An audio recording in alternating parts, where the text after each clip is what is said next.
Tonight's potential for severe weather comes just days after our last round of storms. Some areas south of the Indy Metro were hit hard Sunday, as you know. CBS 4's Claire Curry joins us live from Bloomington. And Claire, Hoosiers not getting much of a break there.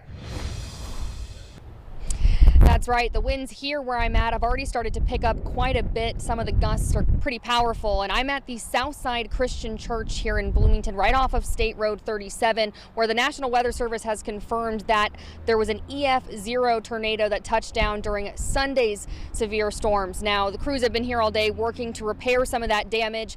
And same with Bartholomew County, another area that was hit pretty hard. Now, I spoke with the Bartholomew County Sheriff on Monday about the recovery efforts, such as removing trees and getting power lines back up.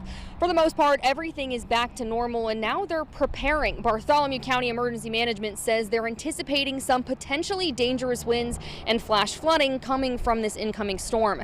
They add that the community as a whole seems a bit anxious after the last few destructive storms.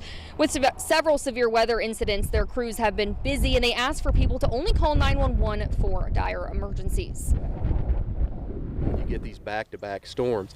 It's like you clean up after one, then bam, you get hit with another one. We're just watching the stream gauges, sharing that information with our first responders and the people involved with our flood response plan here in the county, and making sure that we're as prepared as we can be in the event.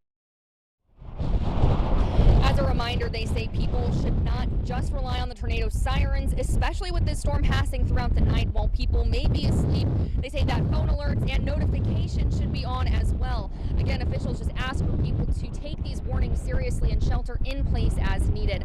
Live in Bloomington, Claire Curry, CBS 4 News. Boy, our thanks to Claire.